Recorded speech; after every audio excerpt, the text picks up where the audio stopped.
Haya na nga mga mareng, sa araw na ito ay naisipan ko ngang magluto ng sumang balinghoy. Kasi nga paborito ito ng aking anak na Egyptian. Ayan, dahil nung nakaraang araw pa ito humihirit sa akin. Kaya ayan napaluto yung nanay. Ayan at talaga namang nililinis ko lang yung buko dyan mga mareng. At dito naman mga mareng, inuna natin tong stove dahil magpapainit tayo ng tubig sa malaking kawali. Noong nakaraan, nakikita nyo sa isa kong video nung gumawa ko ng kabkab, ay pinadaan natin sa apoy yung ating dahon ng saging dahil gagamit din tayo ng dahon ng saging sa recipe na ito. Ngayon naman, ang gagawin natin, iba-blanch natin yung dahon ng saging. Hindi na natin ipapadaan mismo direct sa apoy. Ito ay mas hygienic compared doon sa ginawa natin nung nakaraan. Ayan, ganyan-ganyan lang, deep-deep lang para kasi medyo malanta siya dahil kapag ginamit natin ito, nilagyan natin ito ng hindi nakaganyan, naka-blanch o hindi man lang nalanta, mga mareng, talagang mabibiyak siya pag inyong lalagyan na ng mixture ng balinghoy na gagawin yung suman. At ayun na nga mga mareng, no? Kung ako ang masusunod, talagang gusto ko sana hindi na i-voice over ito kasi nga napakamatrabaho, no? Kaya lang, yung kapitbahay natin ay nagpagawa ng bahay, syempre maingay, kailangan natin makisama. O baka naman sa susunod, pala rin ako at i-bless ako ni Lord na makabili ng lupa at hindi dikit-dikit ang bahay. O i-claim natin yan ngayong 2026. Lahat tayo ay may ma-achieve. Makakabili tayo ng bahay at lupa. Ayan, at balik tayo dito sa aking ginagawa. Ayan mga maring, pagpasensyahan nyo na, medyo malayo yung camera. Pero sa mga oras na yan, tinatanggalan ko ng konting buhok-buhok yung ating buko. Dahil ewan ko ba, ganito ako pag naglinis ng buko dahil gusto ko kasi pag ininom ko siya, hindi matala sa bibig. Ayan, at binubuksan ko yung kanyang bibig o dyan sa part na yan kasi gusto kong inumin yung tubig ng buko. Dahil napaka-healthy ng buko juice. Kaya naman, isa talaga to sa mga favorite ko, yung tubig ng buko at masarap itong inumin at mainam sa ating pangangatawan kapag ininom natin to sa umaga pagkagising ng wala pang laman ng ating sikmura.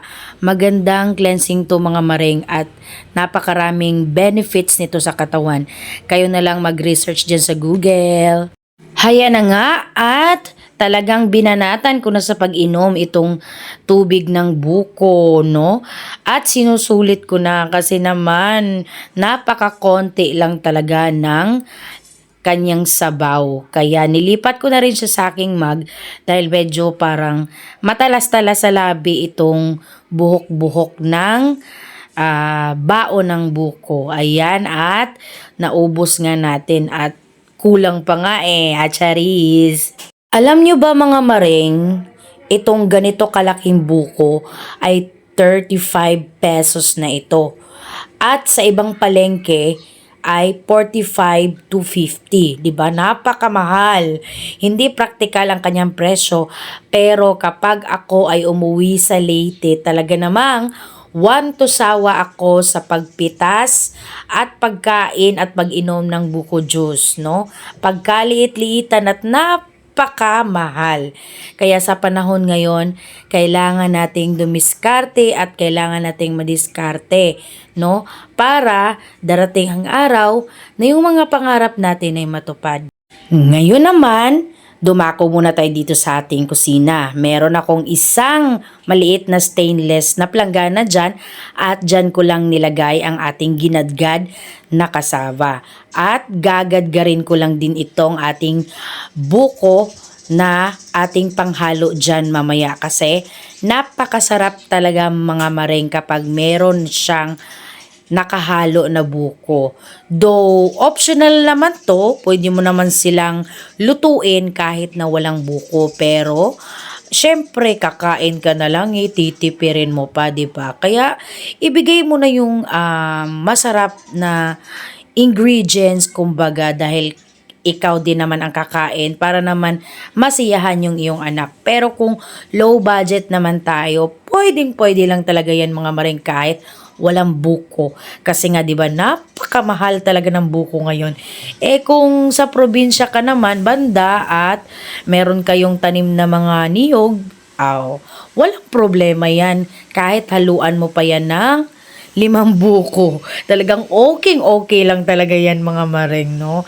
Ayan, at nagumpisa na naman ang aking kapitbahay. Charis! Tatapusin ko muna tong paggagadgad at babalikan ko kayo mga maya mga maring kapag tayo ay maghahalo na ng ating kasaba, buko at sugar mixture. Ayan. Dito naman tayo sa paghahalo ng mixture. Lagay natin yung ating evaporated milk, optional, at ang ating sugar. At kapag walang evaporated milk, pwede din tayong maglagay ng gata ng niyog. Ayan, at hinahalo-halo ko lang silang mabuti dyan sa ating maliit na stainless na planggana. Preferred ko talaga dito sila i-mix kasi malalim at saka ma-mix ko sila ng maayos at very hygienic at saka safe kasi nga 'di ba? Alam naman natin pag stainless. Ayan, minimix-mix ko lang ng mabuti at okay na ito. Okay na yung pagka-mix niya, nag-well combined na sila. Dumako naman tayo dito sa aking maliit na sala. Dito tayo pupwesto mga maring para magbalot ng ating kasaba mixture. Ayan, at sa makikita ninyo, pina-fast forward ko na talaga yan dyan mga maring dahil masyado siyang matrabaho, yes.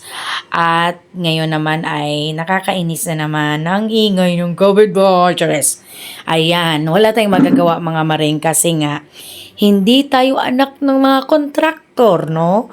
Wala tayong choice kundi makisama. Charis! Okay lang yan. Meron silang karapatan na magingay dahil hindi naman dis oras ng gabi. Wag lang alas 10 or past 10 p.m. na. Nago! Lalabas yung dandruff ko or balakubak ko sa stress pag ganun. Hindi ka makatulog. Charis! Ayan nga mga maring at tingnan yung mabuti kung paano ko siya binalot. No? Ayan, akala ko pa nga dyan mga maring ay hindi magkasya yung aking dahon ng saging, kinabahan, akech, kay baka naman magkulang, no?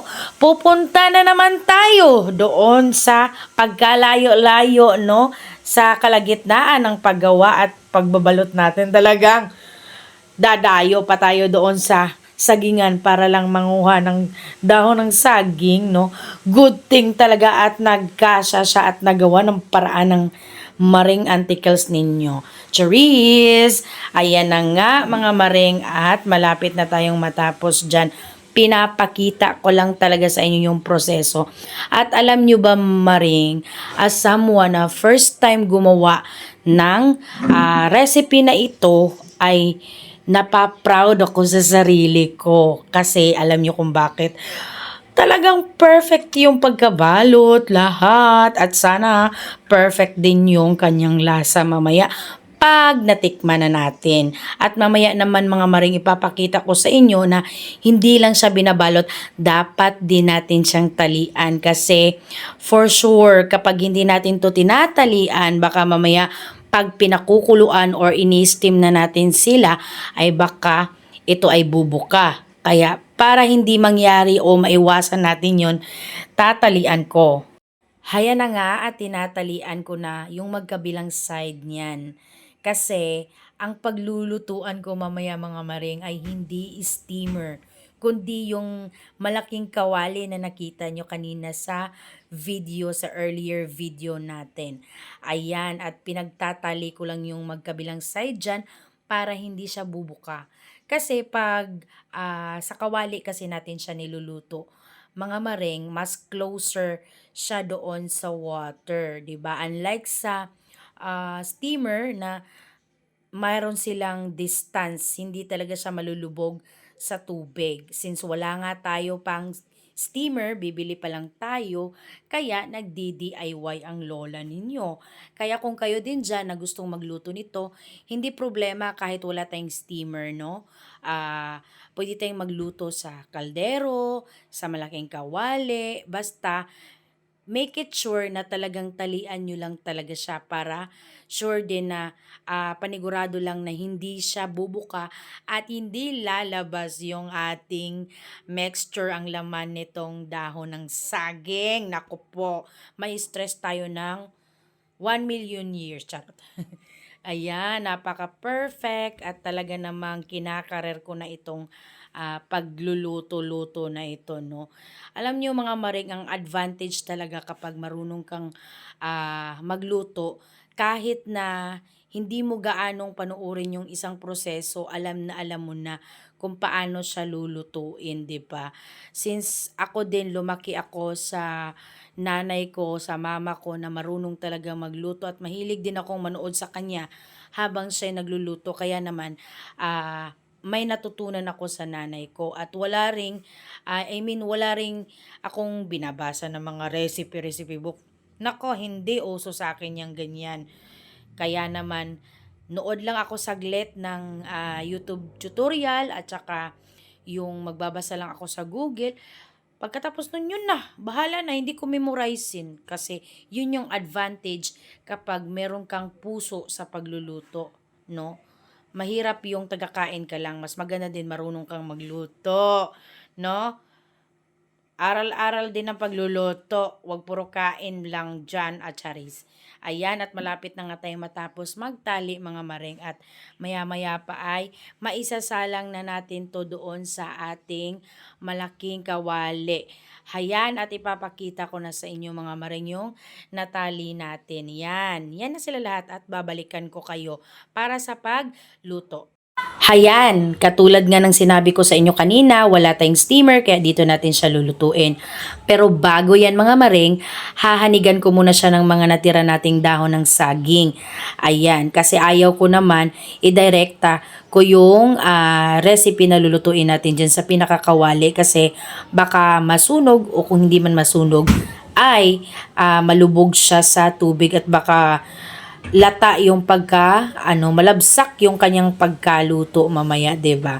Ayan, at hinahanig-hanigan, pinipress down ko lang diyan kasi para pag nilagay ko na ang mga ito ay talaga namang hindi aangat yung dahon. Yun yung purpose kanina kung bakit ko siya pinipress down. Ayan, at nilagay ko lang sila dyan isa-isa, hinahanig, yung pahanig na paglagay kasi tatakpan natin yan mamaya mga maring ng pantakip. Kaya sinisiksik ko sila closer mga maring kasi nga ang pantakip din na meron ako ay napakaliit, hindi sukat din sa kawali o 'di ba? No, ang lakas ng loob na magluto, no. Pero kulang-kulang naman sa gamit. Charis, okay lang 'yan. Basta masaya ka naman sa ginagawa mo kahit kulang yung gamit mo ay DIY ka na lang, wag kang tamad, no? Ay, charis. Ayan, at pinagsisisiksik ko nga yan sila parang sardinas, no? Kasi nga, mamaya tatakpan natin sila ng maliit na pantakip at tatakpan pa natin yan sa ibabaw ng dahon ng saging para naman yung init sa ilalim ay ma-absorb dito sa itaas, yan sa itaas mismo ng ating suman na balinghoy. Ayan, at ito naman talagang langaw nakakainis. Ngayon naman maglalagay ako ng tubig. Tamang tubig lang mga maring. Wag yung sobrang dami kay baka naman para naman kayong magluluto niya ng magluluto ng alam nyo yun, sinigang na baboy, charis, no? Para kayong magpapakulo ng karne ng baboy, no? Konti lang na para bang nag-i-steam ka lang, no? Para hindi malabsak yung pagkaluto ng ating balinghoy na suman. At inis talaga ako dyan mga maring. Tingnan nyo yung tingnan nyo yung na ito, langaw na ito. Gustong gusto talaga magpaluto din. Ayan, 'di ba? Tatakpan na natin siya mga maring at babalikan lang natin ito mamaya. Ayan, at i-check na natin mga maring dahil nga nag-alarm na ang ating 45 minutes dahil ayon sa aking pagre-research sa Google, 30 to 45 minutes pero mas ginawa kong 45 para sure na luto talaga kasi nakakatakot kainin ang balangoy kapag di luto. Yan, titingnan natin. Yan. The moment of truth. Charis. Wow! Kita nyo ba yan mga maring? Ang sarap! Luto na siya mga maring. Masarap to sa kape. Promise. Masarap to sa kape. Pang merienda. At yung iba nito, pag lumamig na ilagay ko sa ref kasi iinitin ko lang pag nagbe-breakfast kami ng aking anak. Wait lang, i-off na natin at baka masunog pa yung ilalim. Chares. Yan, ang bango-bango niya. Yan. Yan, na-off na natin. Yan, mga maring pakita ko sa inyo ha. Wow! Mga maring napakasarap talaga niya. Parang gustong gusto ko na agad siyang tikman. Kaya lang mainit pa siya eh. Mamaya ko na lang ito titikman mga maring. Masarap to sa kape. Kaya naman, kung nagustuhan mo tong video na ito, don't forget to like, comment, share, and subscribe. And click the all notification down here below para updated ka naman sa mga future vlogs ko. Bye!